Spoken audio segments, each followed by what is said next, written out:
Kembali lagi di vlog keseharian aku, jangan di skip ya. Insya Allah saya akan membahas sesuatu, bukan karena saya sok pintar, bukan karena saya sok gimana gitu, tapi karena ini pengalaman aku sendiri. Dan buat kalian yang sama dengan cerita aku, mudah-mudahan ini bisa menjadi motivasi buat kalian, agar kalian bisa positif dalam setiap hal, walaupun itu rumit banget ya, tapi harus kita jalan. Oke, sebelum saya lanjut, saya ingin menyapa kalian semua. Assalamualaikum, semoga kalian semua panjang umur, sehat selalu, dan tambah banyak rezeki. Amin. Lanjut ke cerita aku.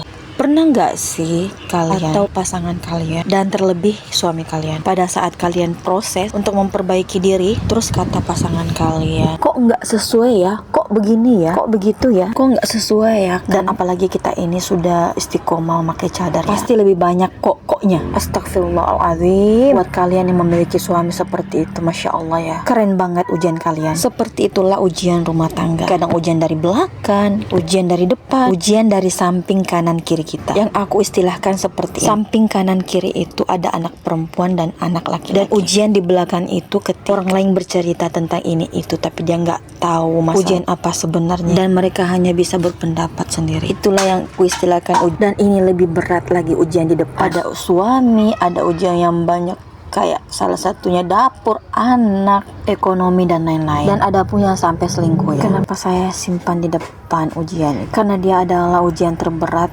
kita hadapi untuk masa depan kita. Terlebih lagi kalau kita tidak sepaham dan kadang bertolak balik. Apalagi kalau sudah kita istiqomah ya, dan pasangan kita belum. Disitulah ujian yang luar biasa keren. Laki-laki atau suami itu kadang lupa kalau istrinya itu juga manusia biasa seperti dia. Dan ketika kita sudah istiqomah, dilihatnya sudah memakai cadar, dia akan selalu melampiaskan kesalahan sama kita. Pesan buat laki-laki atau suami yang istrinya sudah istiqomah, ingin diri, usahakan kamu juga menjadi imam yang baik untuk kami, agar kami bisa jauh lebih istiqomah dan lebih ikhlas dengan semua ujian rumah tangga. Dan terkhusus nih buat para wanita yang masih jomblo di luar sana, kalian harus benar-benar pilih suami yang terbaik buat kalian. Buat kalian terutama harus memperbaiki diri dulu, dan insya Allah dengan memperbaiki diri kita kepada Allah jodoh yang terbaik. Dan kalian usahakan ada hitam di atas putih, tanda tangani sebelum kalian akad nikah. Jadi buat kalian di luar sana, tetap semangat kalau kalian mempunyai suami atau pasangan seperti yang saya ceritakan ya. Oh iya, ini aja cerita biasa. Adapun kalau misalkan ada kesamaan cerita di video ini, saya minta maaf. Sampai ketemu lagi di videoku yang lain. Ingat ya, buat para wanita yang ingin menikah, nasib kalian akan kelihatan setelah menikah.